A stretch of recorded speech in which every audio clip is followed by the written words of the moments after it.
தனிமையிலே நான் அழுத போதெல்லாம் ஒரு தாயை போல தேற்றியதை எண்ணி பாடுவே. தேவைகளால் நான் திகைத்த போதெல்லாம் ஒரு தகப்பனை போல் தாங்கியதை போற்றி பாடுவே.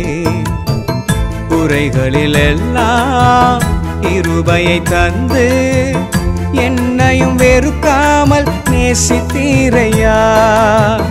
குறைகளில் எல்லாம் கிருபையை தந்து